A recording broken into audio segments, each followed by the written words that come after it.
We get the question all the time, how do I market myself as a realtor? So when it comes to thinking about how to market yourself as a realtor, what you really want to consider first off is where are you in your career path? So the cool thing about being a real estate agent is that there are so many different ways to market yourself, and you can start with spending as little as $0, or as you get more established, you start taking your time back and you replace it with money, right? So when you're first getting started, one of the simplest and least expensive ways is social media. So when you're just getting started trying to market yourself as a realtor, it is amazing how much just throwing in real estate posts on social media can make a difference. So in fact, we own a real estate team in Scottsdale, Arizona called the K Grant Group.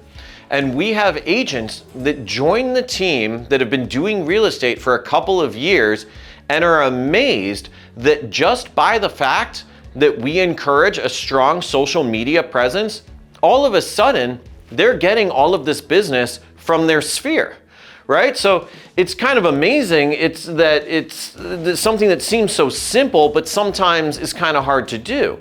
But all of a sudden, they join our team and we start marketing them as realtors by, taking just listeds, just solds, right? Putting some branding around it and making those professional posts for them. So social media is completely free. It takes, fairly little time, right? And it's as simple as, a lot of it too, you do laying in bed. So you have those professional posts, but then it's also important that you're spending some time commenting on other people's posts, liking their posts, etc. So social media is a great way to market yourself as a realtor early on, as it's free and has a fairly low level of effort compared to some of these others. On the topic of free, another great one is open houses, right? Open houses lets you get out there. It lets you meet neighbors, good potential to pick up listings, as well as a really great potential to pick up buyers. If you have a title agency that you work with, a lot of times title agencies will assist you with the open houses. Obviously, it varies state by state, but this goes overlooked a lot of times. Title agencies can prepare packets, they can prepare flyers, sometimes they can assist with door knockers.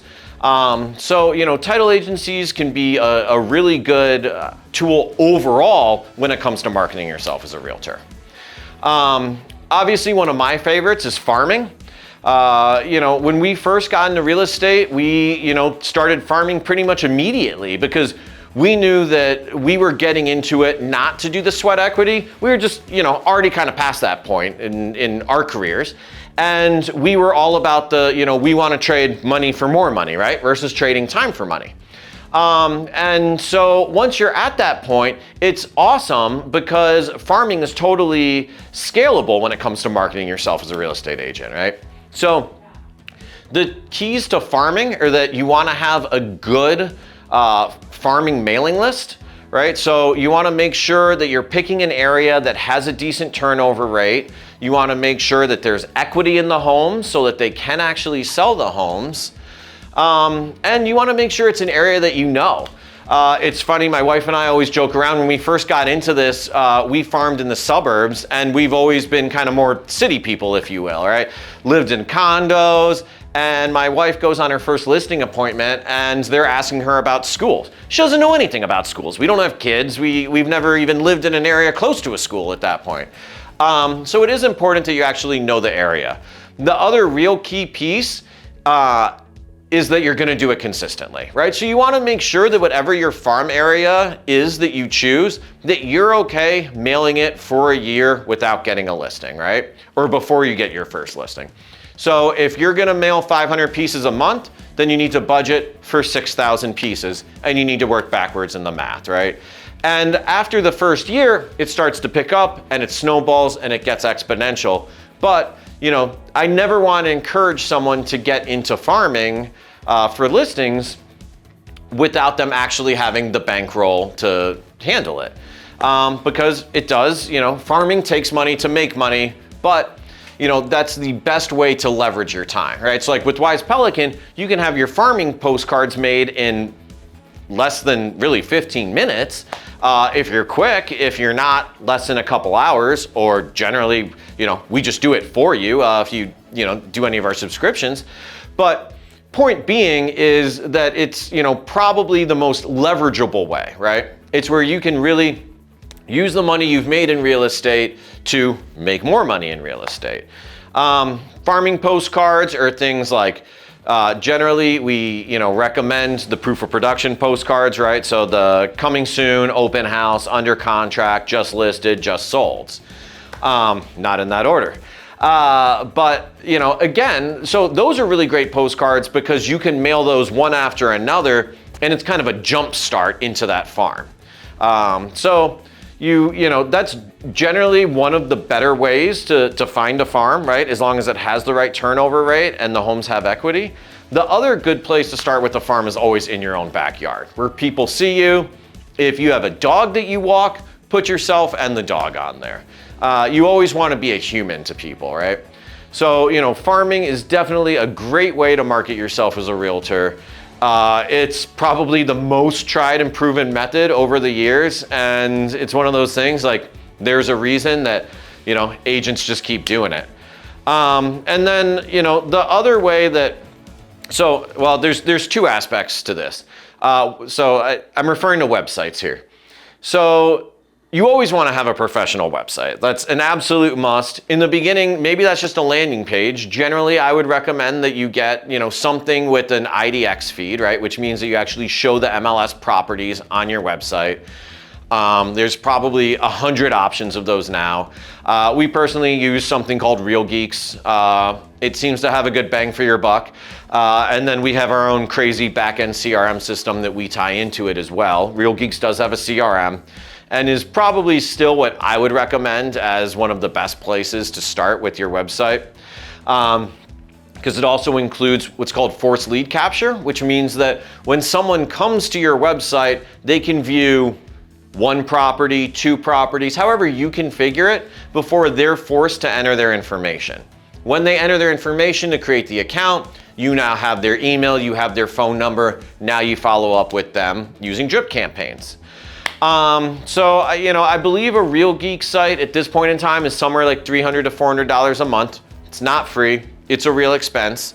If you don't already, have the budget for that, there's, less expensive options. Even if you're just creating a simple landing page, you can do that with something like HubSpot. You can create landing pages and you can have, a little home valuation lead gen form on it. So there are certainly options. But once you start to have more budget, now you can start driving traffic to that website via paid search ads. That's kind of the next step in it. So you can do that both via Google and Bing. Oftentimes Bing is overlooked, but does have good traffic and it can be fairly inexpensive clicks. It's definitely a different audience than Google. Your demographic is gonna, steer a little bit more older and less tech savvy. Normally people are only using Bing because they use the default Microsoft Microsoft browser, which comes with the default Microsoft search engine, right? Which is Bing. Otherwise, generally, millennials, and below are pretty much 98% or more gonna be using Google Chrome or Safari. But websites are super powerful ways to generate buyer leads. They can also be used to generate listing leads, a little bit more expensive. But then you can also run Facebook ads to drive traffic to the website, though the lead quality is definitely gonna vary with Facebook versus Google or Bing, just because when people are out searching, they have intent, right? They're out there looking for homes versus Facebook is like, ooh, squirrel. So they're just looking at the pretty colors. Yeah, I'll click on that and I'll see what's happening. So again, when you're just getting started out and you want to market yourself as a real estate agent, social media is, the lowest hanging fruit. Definitely make sure that your social media profile is public. Do not let it be private. You want your social media profile public. So social media, totally free, lowest level of effort. Open houses, close to free, or maybe a title company helps you get it to free. medium level of effort. Here in Arizona, putting the open house signs out during the summer definitely sucks. I'd put that in the high level of effort. And then, you know, farming is probably your next, just to get that going, but that's gonna be kind of the longer term, right? That's the play, right? People talk about get rich versus get wealthy. The website is kind of what you're gonna focus on more as long as you have the budget, right? You're gonna need to spend, you know, at least $1,000 a month between the actual website and driving the leads. So that's kind of $1,000 a month, but that's what's gonna bring in those immediate buyer leads. The farming, you can get started for, you know, less. Definitely don't do a farm under 500. I'd really say you should be doing a farm of, you know, more closer to 750. But I think a 500 is fine, as long as, again, you're prepared for the full year's expense. So if you need help with your farming, you can check us out at wisepelican.com. But yeah, those are all great ways to market yourself as a real estate agent. And it's really just a matter of where you are in your real estate journey.